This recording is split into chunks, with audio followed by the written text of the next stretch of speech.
এই কৃষ্ণ বন্ধুরা বন্ধুরা চৈত্র মাস চলাকালীন ভুল করেও এই 5টি জিনিস ঘরের বাইরে বার করবেন না, অথবা কাউকে দান করবেন না, অথবা জীবনে নেমে আসবে চরম আর্থিক বিপর্যয় ও গৃহ অশান্তি। তাই বন্ধুরা আজকেই সাবধান হয়ে যান। নমস্কার বন্ধুরা, প্রাচীন জ্ঞান টিপসে সবাইকে অনেক অনেক আন্তরিক শুভেচ্ছা ভালোবাসা। বন্ধুরা আমি আশা করছি আপনারা সব ঈশ্বর বা ভগবানকে ভালো আছেন এবং সুস্থ আছেন। বন্ধুরা চলছে চৈত্র মাস, আর বাংলা বর্ষ পঞ্জিকার অন্তিম মাস হচ্ছে চৈত্র মাস। তাই এই চৈত্র মাসে আছে কিছু বিধি নিয়ম বিধি, আর গৃহস্থ বাড়িতে এই নিয়ম বিধিগুলি মেনে চললে আগামী বছর অত্যন্ত ভালো কাটবে এবং ধন সম্পত্তিতে ভরে উঠবে আপনার বাড়ি। আর এই নিয়ম বিধিগুলির মধ্যে প্রথমে যেটি আসে সেটি হচ্ছে চৈত্র মাসে কোন কোন জিনিস বাড়ির বাইরে বার করতে নেই। বন্ধুরা আমাদের গৃহস্থ বাড়িতে যে জিনিসগুলি থাকে সেই জিনিসগুলির মধ্যে এমন অনেক জিনিস আছে যেগুলি মা লক্ষ্মীর স্বল্পা, আর তাতে মা লক্ষ্মী অধিষ্ঠান করেন। আর সেই সমস্ত জিনিস যদি আমরা বছরের শেষের মাসে গৃহের বাইরে বার করে দিই, তাহলে তার সাথে সাথে মা লক্ষ্মীর আশীর্বাদ আমাদের বাড়ির থেকেও তার বাড়ি চলে যায় এবং মা লক্ষ্মী সেই বাড়ির প্রতি রুষ্ট হয়ে যান। তাই বন্ধুরা সাবধান হওয়া আমাদের সবার জরুরি। আর যদি আপনি ভুল করেও এই জিনিসগুলি চৈত্র মাস চলাকালীন কাউকে দিয়ে থাকেন, তাহলে অবিলম্বে সেই জিনিসগুলি আপনি ফেরত নিয়ে নিন। আর বছর শুরু হওয়ার আগেই সেই জিনিসগুলি নেওয়া আপনার একান্তই কর্তব্য। এর ফলে আপনার পরিবারে সুখ শান্তি সমৃদ্ধি বজায় থাকবে। বন্ধুরা আজকের ভিডিওটিতে আপনাদের সাথে শেয়ার করব সেই বিশেষ জিনিসগুলি, এবং আপনি সতর্ক থাকবেন আপনি যেন ভুল করেও সেই জিনিসগুলি বাড়ির বাইরে পার না করেন এই চৈত্র মাস চলাকালীন। তাই আমার সকল বন্ধুদের কাছে অনুরোধ করব ভিডিওটি স্কিপ না করে সম্পূর্ণরূপে শেষ পর্যন্ত দেখুন। আর দেখার পর যদি ভালো লাগে তাহলে অবশ্যই কিন্তু একটি লাইক করবেন আর কমেন্টসে লিখবেন জয় মা লক্ষ্মীর জয়। এবং বন্ধুরা ভিডিওটি অবশ্যই বন্ধু বান্ধব আত্মীয়জনদের সাথে শেয়ার অবশ্যই করবেন। আর এই ভিডিওটি পেলে সবাই উপকৃত পাবেন এবং আপনাকে ধন্যবাদ জানাবেন। চলুন বন্ধুরা আসা যাক মূল পর্বে। অনেক সময় এমন হয় আমাদের পরিচিত ব্যক্তিরা, আমাদের প্রতিবেশী বা বন্ধু বান্ধবরা যখন তারা কোনো প্রয়োজন পড়ে আমাদের কাছ থেকে সাহায্য প্রার্থনা করে এবং আমরা তাদের সাহায্য করি। আর মানুষই তো মানুষের পাশে থাকবে বিপদের সময়। কিন্তু বন্ধুরা বন্ধুর পাশে থাকতে গিয়ে আপনি নিজেই পরিবারের বিপদ কিন্তু কোনোভাবেই ডেকে নিয়ে আসবেন না। বন্ধুরা প্রথম যে জিনিসটি আপনারা চৈত্র মাস চলাকালীন বাইরে পার করবেন না সেটি হচ্ছে গয়না। আগে হ্যাঁ বন্ধুরা আপনারা ঠিকই শুনেছেন, বিশেষ করে বাড়ির যারা মহিলারা আছে তাদের গয়না সোনা বা রূপোর গয়না। আর মনে করা হয় মূল্যবান ধাতু যেমন সোনা রূপা এগুলি হচ্ছে মা লক্ষ্মীর প্রতীক। তাই আমরা ধনতেরসের দিন সোনা রূপা ক্রয় করে বাড়িতে নিয়ে আসি। বন্ধুরা চৈত্র মাস চলাকালীন বাড়ির মহিলাদের গহনা কোনো কারণবশত আপনি যদি কাউকে দিয়ে থাকেন করবার জন্য, তাহলে চৈত্র সংক্রান্তির আগেই কিন্তু এটি আপনার বাড়িতে ফেরত নিয়ে আসবেন। আর মা লক্ষ্মীকে এই চৈত্র মাসে গৃহ ছাড়া করবেন না। আর বাড়ির গয়নার উপর অধিকার বাড়ির মহিলাদের, আর এটা বাড়ির বাইরে কাউকে দান করা কিন্তু একদমই উচিত নয়। আর সোনা মানুষের শক্তি হয়ে থাকে, আর সোনা দরকারের সময় কাজে আসে এবং সোনা দিন দিন মূল্যতে বাড়ে। তাই সোনা কখনো বাড়ির থেকে ছাড়া করবেন না। আপনি যদি ব্যাংকের লকারে রাখেন সেটা আলাদা কথা, কিন্তু যদি কাউকে পরবার জন্য শুধুমাত্র তার শখ মেটানোর জন্য আপনি যদি দিয়ে থাকেন, তাহলে বাড়ির মহিলার এই অমূল্য ধনটি সঙ্গে সঙ্গে বাড়িতে নিয়ে আসুন, বিশেষ করে চৈত্র সংক্রান্তির আগে। বন্ধুরা এরপর দ্বিতীয় যে জিনিসটি আপনারা চৈত্র মাস চলাকালীন কাউকে দেবেন না, আর সেটি হচ্ছে টাকা পয়সা। বন্ধুরা টাকা পয়সার মধ্যে মা লক্ষ্মীর বাস। টাকা বা অর্থকে মা লক্ষ্মীর সাথে তুলনা করা হয়। বন্ধুরা এই চৈত্র মাস চলাকালীন কোনো ব্যক্তিকে টাকা পয়সা ধার দেবেন না। এবং এই কথাটি শুনে অনেক বন্ধুরা বিরক্ত হয়ে যান, ভাবেন দরকারে কি কাউকে সাহায্য করতে পারা যায় না। এবার আপনাদের বলে দিচ্ছি দরকার মানুষের অনেক রকম হয়।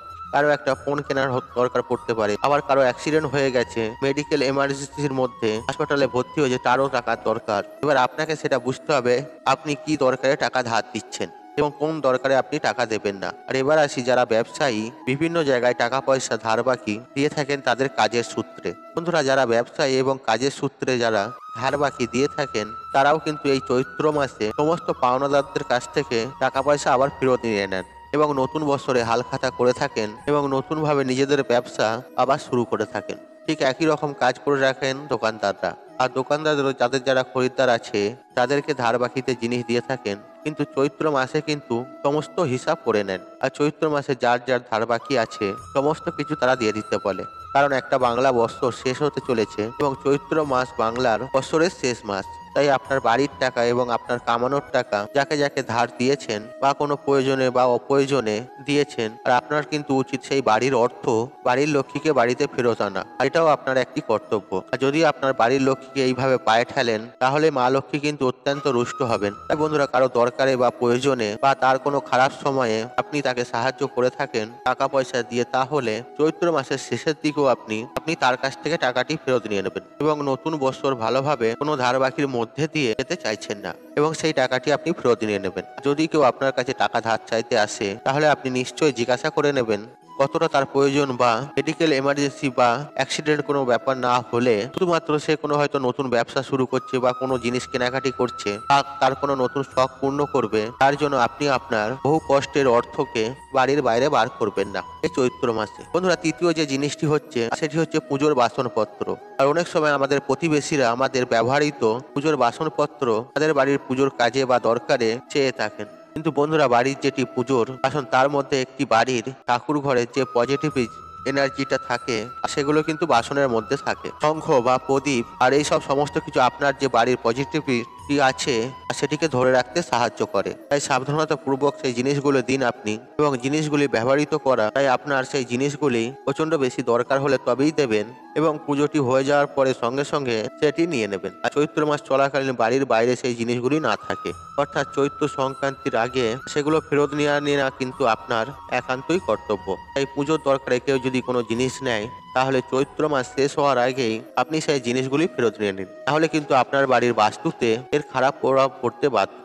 বন্ধুরা, চতুর্থ যে জিনিসটি চৈত্র মাসে বাড়ির বাইরে কাউকে দেবেন না সেটি হচ্ছে ঝাঁটা বা ঝাড়ু। বন্ধুরা, এই ঝাঁটা বা ঝাড়ুতে মা লক্ষ্মীর অধিষ্ঠান। এই ঝাঁটা বা ঝাড়ু দিয়ে আমরা নিত্যদিন ঘর পরিষ্কার করি এবং একটা ঝাঁটা মা লক্ষ্মীরও প্রতীক মানা হয়। এই ঝাঁটা বা ঝাড়ু দিয়ে আমরা ঘর থেকে নোংরা আবর্জনা সরাই এবং যে বাড়িতে নোংরা আবর্জনা থাকে সেই বাড়িতে মা লক্ষ্মী কোনোভাবেই বিরাজ করেন না। তাই তো প্রতিদিন সকালবেলা ঘর দুয়ার ঝাঁটা দিয়ে ঝাড়ু দিয়ে সাফ করে অলক্ষ্মীকে বিদায় করা হয় এবং ঝাঁটাকে মা লক্ষ্মীর স্বল্পা মানা হয়। আর এই ঝাঁটা বা ঝাড়ু কখনোই লোকজনের চোখের সামনে রাখা হয় না, আর এই ঝাঁটা বা ঝাড়ুকে লুকিয়ে রাখা হয়। এই ঝাঁটা বা ঝাড়ু কোনো মাসই দান করা উচিত নয়। এমনকি আপনার বাড়ির ঝাড়ুটি পুরনো হয়ে গিয়ে থাকে, চৈত্র মাস চলাকালীন সেই ঝাঁটুটি বা ঝাড়ুটি বার করে দিতে নেই, কারণ এতেও পরিবারের অমঙ্গল হয়। বন্ধুরা, এবার আপনাদের বলে দেবো যে রান্নাঘরের এমন কিছু জিনিস আছে যেগুলো আমরা নিত্য প্রয়োজনীয় জিনিস হিসেবেই জানি, কিন্তু আমাদের ঘরের বাস্তুতে সেগুলি ভীষণভাবে প্রভাব ফেলে এবং এই জিনিসগুলো চৈত্র মাস চলাকালীন বাড়ির বাইরে বা কাউকে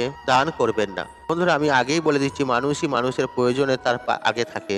তাই যদি কোনো ব্যক্তির একান্তই প্রয়োজন হয় তাহলে আপনি আপনার রান্নাঘরের ভান্ডার থেকে না দিয়ে দোকান থেকে কিনে তাকে সাহায্য করতে পারেন, আর তাতে কোনো অসুবিধা নেই। রান্নাঘর যেটি মা লক্ষ্মীর স্থান বা মা অন্নপূর্ণার স্থান, একটা বাড়ি সৌভাগ্য ও সমৃদ্ধিতে ভরে ওঠে তার রান্নাঘর বাস্তুর ওপর। তাই বন্ধুরা, রান্নাঘরের জিনিস কিছু প্রয়োজনে বা অপ্রয়োজনে কাউকে দান করবেন না, এর ফলে মা লক্ষ্মী গৃহসারা হয়। বন্ধুরা, প্রথম যে বিষয়টি হচ্ছে ধান বা চাল। হ্যাঁ বন্ধুরা, আপনারা ঠিকই শুনেছেন যে আপনার চালের ভান্ডার থেকে, যেখান থেকে আপনি প্রতিদিন ভাত রান্না করেন এবং আপনার বাড়ির প্রত্যেকে সেখান থেকে খাবার খায়, আর সেই চালের পাত্র থেকে আপনি কাউকে চাল দান করবেন না। এর ফলে কিন্তু মা লক্ষ্মী রুষ্ট হন এবং গৃহছাড়া হন। আর কাউকে প্রয়োজনে সাহায্য করার জন্য দোকান থেকে আপনি চাল কিনে দিতে পারেন, তবে আপনার চালের ভান্ডার থেকে কাউকে চাল দেবেন না। আর এর দুষ্প্রভাব আপনার বাড়ির অর্থনৈতিক অবস্থার ওপর পড়ে। আর প্রচুর বাড়ির অর্থনৈতিক অবস্থার অবনতি কিন্তু এই কারণেই ঘটে, কারণ বাড়ির যারা মহিলারা আছেন তারা রান্নাঘরের জিনিসপত্র এদিক ওদিক দিতে থাকেন। এর ফলে কিন্তু কোনো বাড়ির উন্নতি হয় না। তাই বন্ধুরা, এই স্বভাবটি একদমই পরিবর্তন করুন। আর কাউকে সাহায্য করার দরকার হলে তাকে দোকান থেকে কিনে দেবেন, তবে রান্নাঘরের চাল বা তেল কাউকে দেবেন না। এর ফলে পরিবারে খুব খারাপ প্রভাব ফেলে। বন্ধুরা, রান্নাঘরের যে দ্বিতীয় জিনিসটি আপনারা দেবেন না ভুল করেও এই চৈত্র মাস চলাকালীন, সেটি হচ্ছে লবণ বা নুন। আর এই লবণ বা নুন শুধুমাত্র আপনার রান্নার স্বাদ বাড়ায় না, ঘরের বাস্তুতেও কিন্তু এই লবণের বিশেষ প্রভাব আছে। আর অনেক বাস্তু দোষ কাটানো যায় এই লবণ দিয়ে। আর লবণ আমাদের বাড়ির বাস্তুতে খুব ভালো এফেক্ট বা শুভ প্রভাব দিয়ে থাকে। বন্ধুরা, বাড়ির যে নুন সেটি বাড়ির প্রতিবেশীকে বা আপনার আত্মীয় স্বজনকে বা আপনার চেনা পরিচিত কোনো ব্যক্তি চাইতে আসলে লবণ কিন্তু আপনি দেবেন না। আপনি পরিষ্কার জানিয়ে দিতে পারেন। আর গৃহস্থ বাড়ি থেকে নুন দেয়া একদমই ভালো নয়, এবং কি কাউকে দেবেন না এবং কারোর সাথে নেবেনও না।